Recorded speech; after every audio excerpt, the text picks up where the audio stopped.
Hi, it's me again. I think this is a video. It's supposed to be, I think about 3 minutes, this video. I just want to talk about my ADHD.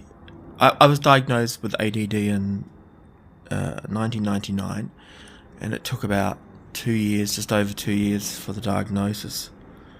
They did it differently back then. It was, you had to sort of go and see a psychiatrist, psychologist, and have all these tests, and I was having problems concentrating, and all this kind of shit was going on. Not able to focus on any of my work, and so anyway, I was diagnosed with this thing, which they upgraded to ADHD in 2016, and so I've had this condition probably all my life since I was a little baby. But I'm not a baby, but maybe 5 or 6. I've always been a bit wishy-washy. But anyway, I've made a short. And that's because I didn't know how to make a proper video. And I just wanted to say that if you have ADD or ADHD and you're feeling stressed out or feeling like the world doesn't mean anything anymore, I mean, you know the story. There's a lot of this going on now. People aren't feeling as though, they're feeling as if they don't have any meaning, anything. They feel constantly feeling sort of like down. It may not even be depressed. It might just be down all the time, sort of low, generally low. And I do. I often feel this way every single day. So I know what it's like. But I tell you what I've been doing to change. I'm sure you've heard this before, but it's amazing how it really works. And that is by picking up a book, and reading it. There's all kinds of books. I've got 7. I started reading on the 8th of December last year, or just before Christmas, on the 8th of December. Well, a couple of weeks before Christmas. And I got 7 books. I've been reading. It's quite interesting. I'm not reading one book at a time. I'm reading like a chapter at a time from each book. And I'm really enjoying it. It's probably not the way to do it, but I don't know what is. I've actually haven't read a proper book, haven't actually bothered reading books now for 10 years, because I've been fucking obsessed with using the internet and social media, which has really screwed me in the head, I think.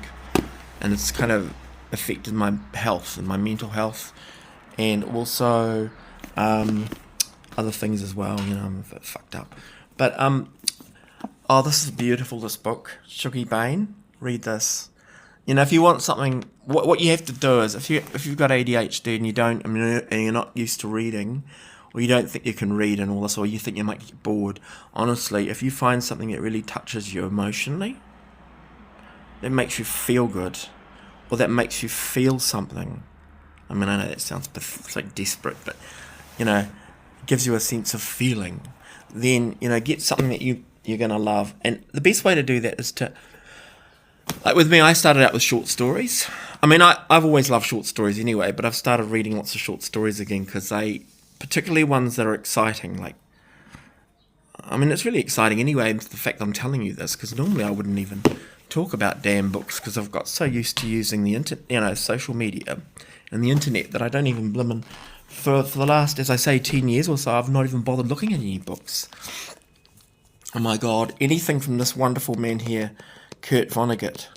Oh my God, anything like that. Anything from some of the great science fiction writers, the contemporary ones as well as the older ones. I'm not making any sense here. But what I've done is I've nearly almost completed this one, The Second Sleep, by Robert Harris.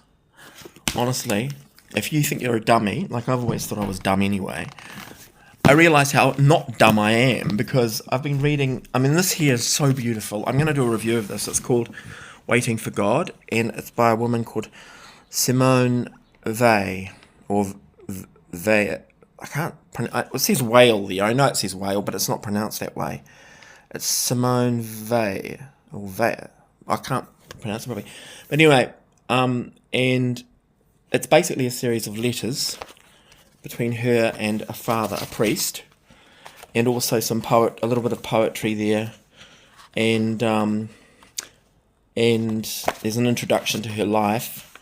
But anyway, she's an extraordinary woman, And I sort of knew about Simone Weil because in a previous life I've been involved with academic work. I worked at a university for over 20 years. And so I do know a little bit, but I've just forgotten so much. It's insane. So now that I'm getting old, elderly and decrepit, I've just realised how much I miss just ordinary things. And anyway, my advice to you, if you've got ADD or ADHD, or if you're feeling depressed or low, is pick up a book. And if I was you, I'd just start with something that you love. You'll know you'll love it because you just have to do it. You just have to flick through a few pages. Read maybe the first couple of pages, maybe the last couple of the pages of the book. Read the description at the back. Maybe read the maybe there'll be some. Or you can find a review online. Read some reviews and then find the book that you want. Because there's no point in you having ADHD or ADD and thinking you can just pick up anything and read it. It's got to be something that you really want to read, right? You've actually got to enjoy it. That's the reality with those of us with ADHD. And it doesn't matter. Try all the genres. I mean, anything's exciting to me. Personally, for me, I'm starting to love fiction more because I spent a lot of time with non-fiction. And as some of you probably know, non-fiction can really screw you up as well. If it's based on reality or if it's based on, I don't know, something that really happened, it can actually get a bit, I don't know, it can sort of screw your mind up, especially if it's something that's terrible or serious. So if you had to read something about the Nazi Holocaust or something, you'd probably, if you're like me, you'd probably just get depressed, and yet you'd still want to read it because you'd find it fascinating. So that's one of the reasons why it's so important to try and find science fiction or fiction of any kind. But anyway, I'm blabbering on about nothing. What I'll do is I'll do a review, and then can you sign up on YouTube, join my YouTube channel, and also can you send me a message so I can sort of say hello back? I want to start saying hi to people, but I also would love to have little meetups like on the internet on this thing here, so we can all. So some of the people that have subscribed and me, we can get together and have conversations. I reckon that'd be cool. Okay then. God bless. I'll see you soon. Happy New Year.